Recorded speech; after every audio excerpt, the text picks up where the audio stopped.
السلام علیکم ورحمۃ اللہ وبرکاتہ۔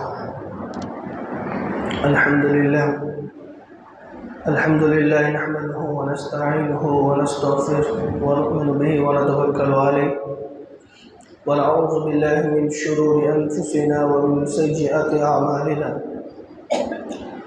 من يهده الله فلا مضل له ومن يضلله فلا هادي له ونشهد أن لا إله إلا الله وحده لا شريك له ونشهد أن سيدنا ومولانا محمدا عبده ورسوله فأعوذ بالله من الشيطان الرجيم بسم الله الرحمن الرحيم يا أيها الناس اتقوا ربكم الذي خلقكم من نفس واحدة وخلق منها زوجها وبث منهما رجالا كثيرا ونساء واتقوا الله الذي تساءلون به والأرحام صدق اللہ العظیم۔ گرامی قدر معزز سامعین، سب سے پہلے اس پاک پروردگار کی تعریف، توصیف، بڑائی، کبریائی کروں گا جس نے ہم سبوں کو ایمان کی توفیق دی، ایمان والا بنایا، اور ایمان والا بنا کر یوں ہی نہیں چھوڑا بلکہ ہماری رہنمائی کے لیے، ہمیں سیدھے راستے پر چلنے کے لیے، راہ گمراہ سے بچ کر راہ مستقیم پر چلنے کے لیے 1,24,000 انبیاء علیہ السلام کو دنیا کے اندر مبعوث کیے۔ انہی میں سے ہمارے اور آپ کے پیارے حبیب جناب محمد عربی صلی اللہ تعالیٰ علیہ وسلم کو مبعوث کیا، جن پر ہزاروں درود نازل ہو۔ معزز سامعین، گزشتہ 2 ہفتہ پہلے نکاح کے متعلق کچھ باتیں ہوئی تھیں، اور نکاح ایک ایسا ٹاپک ہے جو ایک لمبا وقت چاہتا ہے، کیونکہ آج ہمارے ماحول میں، ہمارے سماج میں اس چیز کو اس طرح پیش کیا جاتا ہے گویا کہ شریعت نے اس کے متعلق کچھ بتایا ہی نہیں ہے۔ سنت کے مطابق نکاح کرنا، شادی بیاہ کرنا، اس چیز کو بالائے طاق رکھ کر غیروں کو ہم اپنا کر اس طرح نکاح کو پیش کر رہے ہیں۔ ہم سمجھتے ہیں کہ قرآن و احادیث کے اندر ان چیزوں کے بارے میں صحیح طریقے سے بتلایا ہی نہیں ہے، حالانکہ ایسا کچھ بھی نہیں۔ اللہ کے رسول دین اسلام کے اندر کوئی ایسی چیز نہیں رکھی جو انسان پیدائش سے لے کر وفات تک کوئی ایسی چیز چھوڑی ہو جو ہمیں بتلایا نہ گیا ہو۔ ساری چیز اسلام کے اندر بتلائی گئی ہے۔ میرے بھائیوں، نکاح کے اندر کتنی چیزیں پائی جاتی ہیں؟ میں نے بتایا تھا آپ حضرات کے سامنے 6 چیز، صرف 6 چیز۔ اگر اس کے علاوہ 7ویں چیز کر رہے ہیں تو گویا کہ ہم اپنے طرف سے کر رہے ہیں، گویا کہ اسلام کو چھوڑ کر کر رہے ہیں، گویا کہ قرآن و احادیث کو ترک کر کے کر رہے ہیں۔ ان 6 چیز کے علاوہ اگر کچھ کر رہے ہیں تو ہمارے ان المبذرین کانوا اخوان الشیاطین کے تحت کر رہے ہیں، ان اللہ لا يحب المسرفین کے تحت کر رہے ہیں۔ میرے بھائیوں، وہ 6 چیز آپ کو یاد ہوگا کہ 2 چیز تو فرض ہے، یاد دہانی کے لیے دوہرا رہا ہوں، یاد رکھیے، مرتے دم تک یہ چیز ہمیں ذہن کے اندر بیٹھا لینا کہ 6 چیز ہی ہے نکاح کے اندر، 2 چیز فرض ہے اور 1 چیز واجب اور 3 چیز سنت۔ دو چیز، ایک گواہ اور ایک ایجاب و قبول۔ دو گواہ کا ہونا فرض ہے، بغیر گواہ کے نکاح نہیں ہوتا۔ کوئی لڑکا اور لڑکی بھاگ کر شادی کرے بغیر گواہ کے، وہ نکاح معتبر ہے ہی نہیں، اس کا اعتبار نہیں ہے، کیونکہ فرض کے درجے کا ہے۔ ہاں اگر وہ بھاگ کر شادی کر رہا ہے اور دو گواہ کی موجودگی میں کر رہا ہے تو پھر تو نکاح ہو جائے گا۔ تو میرے بھائیو، ایک تو ایجاب و قبول، لڑکا اور لڑکی کا قبول کرنا دل سے، اور ایک دو گواہ کا ہونا یہ فرض ہے، اور ایک چیز واجب جو مہر ہے، اس کے متعلق تفصیلی گفتگو ہو چکی ہے۔ اور تین چیز، ایک ولیمہ، ایک چھہارے کا تقسیم کرنا، اور ایک خطبہ پڑھنا، یہ تین چیز ہیں۔ یہ تین چیز اگر آپ کے اندر اتنی طاقت ہے، آپ ولیمہ کی طاقت رکھتے ہیں تو آپ ولیمہ کریں، اور اگر ولیمہ کی طاقت نہیں رکھتے ہیں نہ کریں، آپ کے اوپر زور و زبردستی نہیں ہے، آپ کا نکاح ہو جائے گا۔ شریعت کہہ رہی ہے، اب کیوں گھبرا رہے ہیں کہ اگر ولیمہ نہیں کریں گے اور مہمانداری نہیں کریں گے، ایک ہوٹل، بڑے سے ہوٹل لے کر کے بکنگ کرا کر کے اچھے کھانا نہیں کھلائیں گے تو نکاح نہیں، نکاح آپ کا ہو گیا۔ خطبہ پڑھنا، شریعت اسلام کتنا آسان ہے میرے بھائیو۔ اگر عین وقت میں کوئی حافظ، عالم، قاری، مفتی، قاضی نہ ملے، کوئی ایک عام آدمی اگر خطبہ پڑھنے کی طاقت رکھتا ہے، پڑھ سکتا ہے، تو اس کے ذریعے بھی آپ خطبہ پڑھا سکتے ہیں۔ ہاں، عالم کے ذریعے خطبہ پڑھنا ایک نیکی کا کام ہے، اجر و ثواب میں برکت ہے۔ اگر نہیں ہے تو ایک عام آدمی سے بھی آپ خطبہ پڑھا سکتے ہیں۔ میرے بھائیو، چھہارے تقسیم کرنا، 200-300 روپے کا چھہارے ہم تقسیم کر سکتے ہیں۔ شادی کتنی آسان ہے، مگر ہم نے کتنا مشکل کر رکھا ہے۔ میرے بھائیو، میں آپ کو حضرت عبد الرحمن بن عوف رضی اللہ تعالیٰ عنہ کے بارے میں سناتا ہوں۔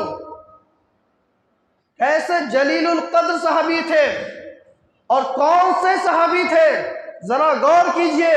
حضرت عبد الرحمن بن عوف ان صحابیوں میں ہے جو مالداروں کے سب سر فہرست نام آتا ہے، جن کا سب سے مالدار صحابیوں میں گنا جاتا ہے حضرت عبد الرحمن بن عوف۔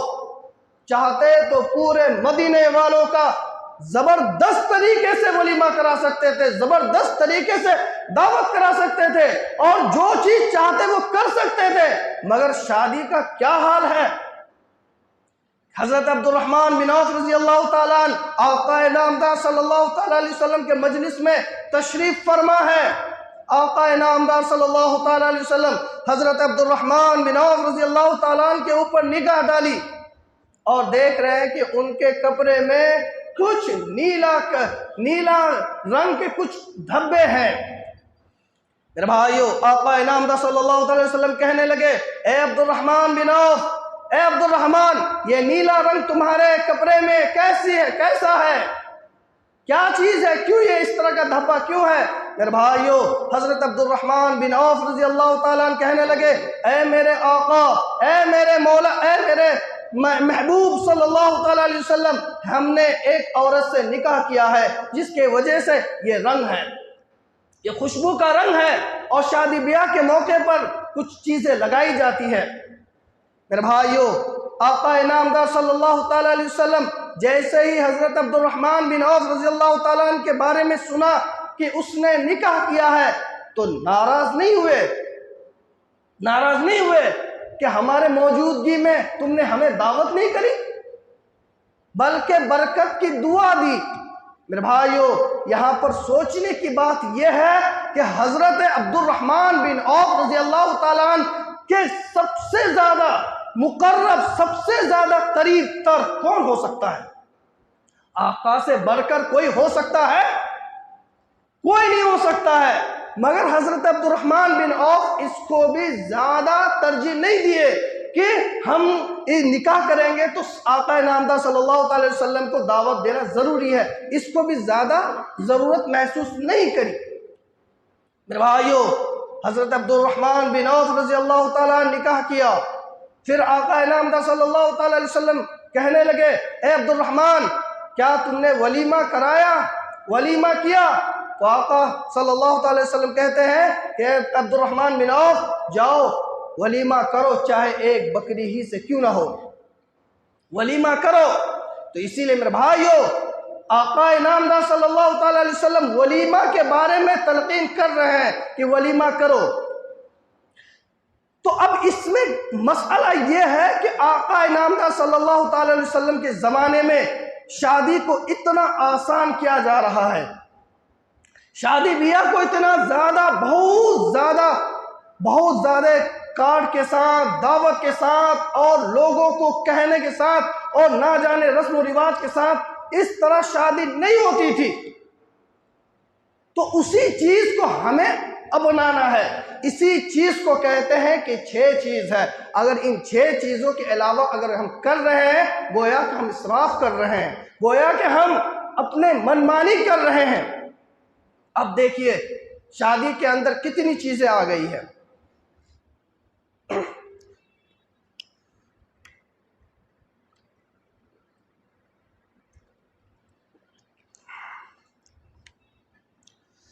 میرے بھائیو، آپ ذرا غور کریں گے تو آپ کو سمجھ میں آئے گا کہ اس دور میں شادی کے اندر کیا کیا چیزیں آ گئی ہیں۔ اگر یہ چیزیں ہیں تو شادی ہوتی ہے، اور یہ چیزیں نہیں ہیں تو شادی نہیں ہوتی۔ ابھی کے وقت میں جہیز کا ہونا لازم ہو گیا ہے۔ اگر جہیز ہے تو شادی ہو رہی ہے، جہیز نہیں ہے تو بے لڑکیاں پڑی ہوئی ہیں۔ لڑکے متمنی ہیں کہ ایسی لڑکی سے ہم شادی کریں گے جس لڑکی کے گھر سے ہمیں بہت سارے مال و دولت ملے۔ میرے بھائیو، آقا نامدار صلی اللہ تعالی علیہ وسلم کیا فرما رہے ہیں؟ کیا فرما رہے ہیں کہ جو شخص بھی شادی کرتے ہیں وہ 4 چیز کو بنیاد بنا کر کے شادی کرتے ہیں۔ اب وہ 4 چیز کیا کیا ہے میں آپ کو بتاتا چلوں۔ میرے بھائیو، جب بھی کوئی شخص شادی کرنے جاتا ہے تو وہ 4 چیز دیکھتا ہے۔ لڑکی کا حسن و جمال دیکھتا ہے کہ لڑکی کے اندر خوبصورتی ہے یا نہیں ہے۔ اگر لڑکی کے اندر خوبصورتی ہے تو ایکسیپٹ کرتے ہیں، شادی کرنے کے لیے تیار ہوتے ہیں، اور اگر خوبصورتی نہیں ہے تو چھوڑ دیتے ہیں۔ میرے بھائیو، جو لڑکی خوبصورت ہے وہ اللہ کی ہے، اور جو لڑکی خوبصورت نہیں ہے وہ کس کی ہے؟ کتنی افسوس کی بات ہے میرے بھائیو۔ اگر لڑکی کے اندر خوبصورتی نہیں ہے تو گویا کہ ہم اس سے شادی نہیں کریں گے، ذہن مجاز بنا لیے ہیں۔ اور لڑکی والے بھی ایسے ہی ہیں کہ اگر لڑکے کے اندر خوبصورتی ہے تو ہم اپنی بیٹی کے لیے تیار ہوں گے، اور نہیں ہے تو ہم شادی کے لیے تیار نہیں ہوں گے۔ میرے بھائیو، اسی ضمن میں ایک واقعہ آپ کو بتاتا چلوں۔ 3 چیز میں آپ کو بتاؤں گا، اس ضمن میں ایک واقعہ آپ کو بتاتا چلوں کہ آپ کو سمجھ میں آئے گا کہ میرے بھائیو شادی کس کو کہتے ہیں اور اللہ کے رسول کا حکم کتنا بڑا ہے۔ سب سے پہلے ہم جاتے ہیں تو لڑکی کی خوبصورتی دیکھتے ہیں، لڑکے کی خوبصورتی دیکھتے ہیں۔ لڑکی خوبصورت ہے نہیں ہے، لڑکے خوبصورت ہے نہیں ہے۔ آئیے اسی کے ضمن میں ایک واقعہ سنیے میرے بھائیو۔ حضرت سعد اسود رضی اللہ تعالیٰ عنہ، حضرت سعد اسود رضی اللہ تعالیٰ عنہ جو وقت کے صحابی رسول ہیں، بہت زیادہ کالے کلوٹے ہیں، بالکل بدصورت ہے۔ حضرت اسود رضی اللہ تعالیٰ، حضرت سعد رضی اللہ تعالیٰ عنہ مدینے کے اکثر گھر کے اندر پیغام نکاح بھیجا، کسی نے ایکسپٹ نہیں کیا، کسی نے قبول نہیں کیا۔ کیوں نہیں قبول کیا؟ کیونکہ اس کے اندر بدصورتی تھی، اس کے اندر کالا پن تھا، اسی لیے کسی نے اپنی بیٹی دینے کے لیے تیار ہوئے نہیں۔ میرے بھائیو، حضرت سعد رضی اللہ تعالیٰ عنہ پریشان ہو گئے۔ بہت زیادہ پریشان ہو گئے کہ آخر ہماری شادی ہوگی یا نہیں ہوگی۔ آقا نامدار صلی اللہ تعالی علیہ وسلم کی خدمت میں حاضر ہوئے اور کہنے لگے اے اللہ کے رسول، کیا ہمارا یہ کالا پن، کیا ہماری یہ خوب بدصورتی جنت میں جانے سے مانے ہے؟ میرے بھائیو، آقا نامدار صلی اللہ تعالی وسلم کہتے ہیں کہ اے سعد، اگر تو اللہ کے رسول کے اوپر ایمان لاتا ہے اور تقوی اور طہارت کا پورا پابند ہے تو تجھے جنت میں جانے سے کسی چیز کوئی رکاوٹ نہیں ہے۔ میرے بھائیو، حضرت سعد رضی اللہ تعالیٰ عنہ کہنے لگے کہ اے اللہ کے رسول، آپ کے مجلس میں جتنے بھی حضرات بیٹھنے والے ہیں، ہم نے ان تمام حضرات کے گھر اپنے نکاح کے لیے پیغام بھیجا، کسی نے بھی آپ کے حاضرین میں سے قبول نہیں کیا، سب کے سب ہمیں دھتکار دیے، کسی نے اپنی بیٹی دینے کے لیے تیار نہیں ہوئے۔ میرے بھائیو، آقا نامدار صلی اللہ تعالی وسلم کہنے لگے کہ اے سعد، گھبراؤ مت، میں تمہیں شادی کراؤں گا، میں تجھے ایسی خوبصورت لڑکی دوں گا جو تو دیکھتے رہ جائے گا۔ میرے بھائیو، حضرت سعد رضی اللہ تعالیٰ عنہ کو مخاطب کرتے ہوئے کہنے لگے اے سعد، جا فلاں گھر میں حضرت عمر بن وہب ثقفی رضی اللہ تعالیٰ عنہ کے گھر جا، اس کی بیٹی سے تو نکاح کر، اور اس کی بیٹی مدینہ منورہ کے سب سے زیادہ خوبصورت بیٹی، سب سے زیادہ حسین لڑکی، سب سے زیادہ سمجھدار لڑکی اور سب سے بڑا گھرانہ کی لڑکی۔ میرے بھائیو، اس کے اندر ایک خوبی نہیں بلکہ کئی خوبیاں ہیں، پڑھی لکھی بھی ہے، تقوی طہارت کے پرہیزگار بھی ہے اور اونچا خاندان بھی ہے۔ میرے بھائیو، حضرت سعد رضی اللہ تعالیٰ عنہ کو کہیں کہ جاؤ ان کے ماں باپ سے بات کرو اور کہو کہ آقا نامدار صلی اللہ تعالیٰ علیہ وسلم حضرت عمر بن وہب ثقفی کی بیٹی سے نکاح کرا دیا۔ میرے بھائیو، حضرت سعد رضی اللہ تعالیٰ عنہ خوشی بخوشی، دیکھیے حضرت سعد رضی اللہ تعالیٰ عنہ کتنے کالے کلوٹے ہیں، ایک تو کالے کلوٹے اور نقش و نگار کے بھی اعتبار سے بالکل بدنما، کسی بھی اعتبار سے اس کو لڑکی دینے کے قابل ہے ہی نہیں۔ میرے بھائیو، اس کے باوجود کس کے ساتھ نکاح کروا رہے ہیں آقا نامدار؟ دیکھیے کس کے ساتھ؟ جو مدینہ منورہ کی سب سے زیادہ حسین لڑکی ہے، سب سے زیادہ سمجھدار، سب سے زیادہ پڑھی لکھی۔ میرے بھائیو، جا کر کے حضرت عمر بن وہب ثقفی سے ملاقات ہوئی، کہنے لگے کہ اللہ کے رسول نے ہم کو بھیجا ہے اور اس طرح کی باتیں کہی ہے، میں آپ کی بیٹی سے نکاح کرنا چاہتا ہوں۔ میرے بھائیو، ان کے ماں باپ ان کی بدصورتی کو دیکھ کر انکار کر دیا اور کہنے لگے کہ ہم تمہارے ساتھ اپنی بیٹی کا نکاح نہیں کریں گے۔ میرے بھائیو، اس کی بیٹی نیک تھی، پرہیزگار تھی، اللہ کے رسول سے ڈرنے والی تھی۔ سنیے آگے، سنیے کیا بات۔ حضرت سعد رضی اللہ تعالیٰ مایوس ہو کر واپس ہونے لگے، جانے لگے کہ یہاں پر بھی بات بننے والی نہیں ہے، تو حضرت سعد رضی اللہ تعالیٰ جانے لگے کہ اس کی بیٹی پردہ کے پیچھے سے کہنے لگی کہ اے والد محترم، اے میرے ابو جان، ان کو روکیے، کہیں ایسا نہ ہو کہ اللہ کے رسول کا غضب آپ کے اوپر نازل ہو جائے اور وہی نازل ہو جائے اور آپ وہیں کے وہیں برباد ہو جائے۔ میرے بھائیو، کون کہہ رہی ہے؟ وہ لڑکی جس کے ساتھ آقا نامدار صلی اللہ علیہ وسلم نے نکاح کروا دیا۔ کہنے لگی کہ آقا نامدار صلی اللہ تعالی وسلم ان کے ساتھ ہمارا نکاح کر دیا ہے، ہمیں منظور ہے، چاہے وہ کالے کلوٹے ہو، جیسے بھی ہو، ہمیں منظور ہے۔ میرے بھائیو، وہ لڑکی اپنے ماں باپ کو مخاطب کرتے ہوئے کہنے لگے کہ ان کو روکیے، کہیں عذاب نہ آ جائے۔ اس کے بعد قرآن کی ایک آیت پڑھی، وَمَا كَانَ لِمُؤْمِنٍ وَلَا مُؤْمِنَةٍ إِذَا قَضَى اللَّهُ وَرَسُولُهُ أَمْرًا أَن يَكُونَ لَهُمُ الْخِيَرَةُ مِنْ أَمْرِهِمْ وَمَن يَعْصِ اللَّهَ وَرَسُولَهُ فَقَدْ ضَلَّ ضَلَالًا مُبِينًا۔ کیا کہنے لگی؟ پڑھی لکھی تھی، جاہل نہیں تھی۔ آج کل تو غیر داڑھی والے سے بھی نکاح کرنے کے لیے لڑکیاں تیاری نہیں ہوتی ہے، اور آج کل کے اتنے ذہن کے خباثت ہو گئے لڑکے کہ سوچ آپ کہتے بھی ہیں کہ اگر داڑھی رکھیں گے تو نکاح ہی نہیں ہوتا ہے، اور داڑھی اگر نہیں ہے اور ہم جاتے ہیں تو رشتہ ہی نہیں ملتا ہے اگر داڑھی رکھ کر کے جاتے ہیں تو۔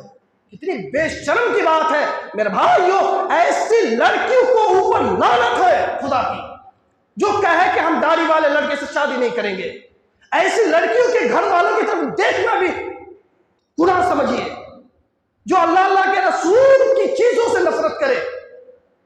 مگر دیکھیے کون، حضرت عمر بن وہب ثقفی رضی اللہ تعالیٰ عنہ کی صاحبزادی کو دیکھیے کیا کہہ رہی ہے، آیت قرآن کی آیت پڑھ کر کے سنائی اور کہنے لگی کہ اللہ، اے میرے والد محترم، اللہ کے رسول کیا کہہ رہے ہیں، ذرا سنیے تو صحیح کیا کہہ رہے ہیں۔ وَمَا كَانَ لِلْمُؤْمِنِينَ، اس آیت کے اندر یہ بتلائی گئی ہے کھلی طور پر کہ اللہ کے رسول جس چیز کے بارے میں فیصلہ کر دے، جس چیز کے بارے میں فیصلہ کر دے کہ یہ چیز کرو، حکم دے دے، جس چیز کے بارے میں فیصلہ کر دے تو کسی مومن مرد عورت کے لیے اختیار نہیں ہے کہ اس فیصلے کو ٹال دے۔ اور جو مرد عورت اگر اس کے حکم کو ٹال دیا تو اس کے لیے کھلا گمراہ، کھلی ہوئی جہنم ہے اور اس کے لیے جہنم کی آگ ہے۔ میرے بھائیو، اسی لیے اس کی بیٹی نے کیا کہی کہ ہمیں اسے ہی منظور ہے، ہم اس کے لیے ہی تیار ہیں۔ تو میرے بھائیو، اس کی لڑکی سمجھدار تھی، پڑھی لکھی تھی، ہر اعتبار سے اللہ کے رسول سے ڈر خوف کرنے والی تھی، تو وہ کالے کلوٹے لڑکے جس سے شادی کرنے کے لیے ایک کالی لڑکی بھی تیار نہیں، مگر وقت کے جو سب سے حسین لڑکی ہے وہ شادی کرنے کے لیے تیار ہو گئی۔ مگر افسوس کی بات ہے کہ آج کل کے نوجوان داڑھی اس لیے بھی نہیں رکھتے ہیں کہ ہماری شادی نہیں ہوئی ہے۔ کتنی افسوس کی بات ہے، کتنے دکھ کی بات ہے۔